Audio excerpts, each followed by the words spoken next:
Hi, I'm joined by Josh Black, Editor-in-Chief of Activist Insight. In the first video in this series, Josh and I discussed the activist outlook for 2017 and performance last year in 2016. And in this video, we're going to be talking about activism around the world. Josh, I'd like to start with North America, if we could. In the US, it appears that activism is still very much going strong. Your review notes a 9% increase in companies targeted in 2016. But in Canada, the number of campaigns seem to slow down a little bit. Could you talk me through, why that was? Yeah, I think the drop in oil prices has impacted the energy sector disproportionately, and Canada being a predominantly resource-based economy, it's been a very difficult time to create value.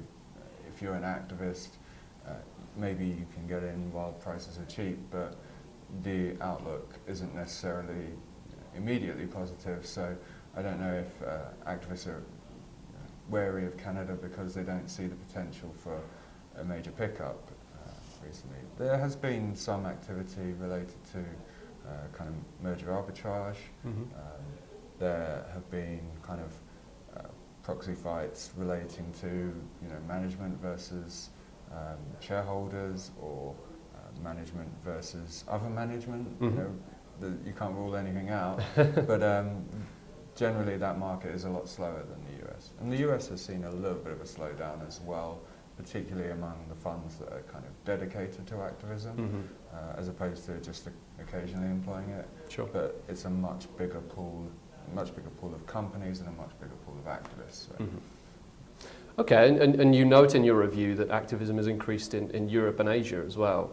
So starting with Europe, could you talk me through the landscape for activists and whether there are certain countries that are more attractive to activists? Yeah, I think there are certain countries that are more attractive. You certainly see more activism in the UK, for example. Activism in Germany has historically been quite rare. Last year we saw a pretty unusual proxy fight where an activist came away with some notable gains, and we saw the Children's Investment Fund talking about Volkswagen. So it's clearly not entirely off limits. There has historically, I think, been more activism in Northern Europe, but there are also now funds getting involved in Southern European markets.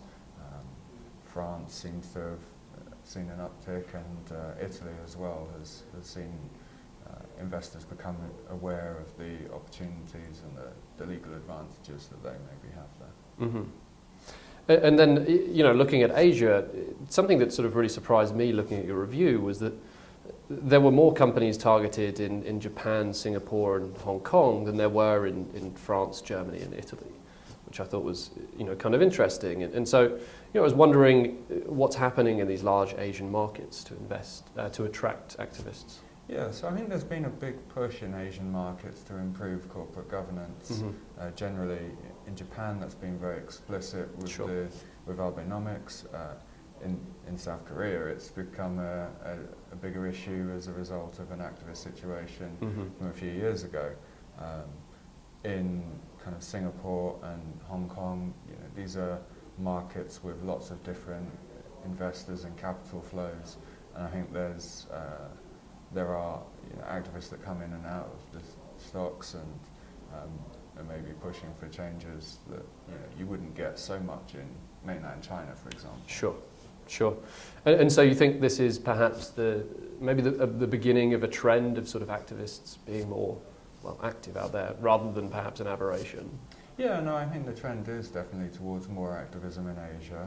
It's notable that there are now more homegrown activists in Asia. I think that will keep activity high for a prolonged period, whereas you have seen markets that have been flavour of the month for kind of US or European activists, and then it goes quiet. But I think if there are activists who know the local economy, find it easier to pick up on undervalued situations, then they're going to remain engaged for a longer period. Now, I often hear people talking about a kind of a US style of activism. It tends to be sort of fairly public, perhaps a little bit aggressive, and perhaps slightly at odds with two Englishmen sitting here, even if we are in New York. Now, I'm wondering whether the rise of activism in Europe and Asia, or the increase of activism in Europe and Asia, is it a case of US firms traveling? Are there local firms opening up? And kind of, are there different styles of activism emerging, I suppose? I think there are always different styles of activism. Some investors are very loud and very aggressive, and often that's as much tactical as Sure. As relating to the personality behind the fund, for example. So, sometimes you want to get in early and turn over the shareholder base before a record day, before a meeting. So that's a strategy. Interestingly, in the US, activism has become generally less hostile, I would say.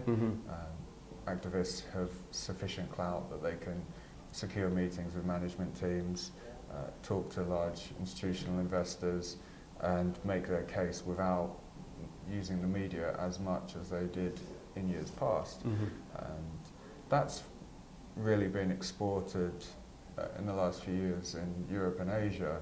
You now have very influential proxy advisory firms and very influential institutional investors, often passive investors. Most of those, the governance teams voting the shares are based in the country where the issuer is, or at least in that kind of continent, rather than based in Midtown Manhattan where we are now. Sure. But that form of activism has been exported and continues to be pretty prominent amongst the larger caps. Okay, excellent. Well, thank you very much, and join us for our next video with Josh, where we'll be talking about what companies can do if they find that they're being targeted by an activist firm. Thanks very much.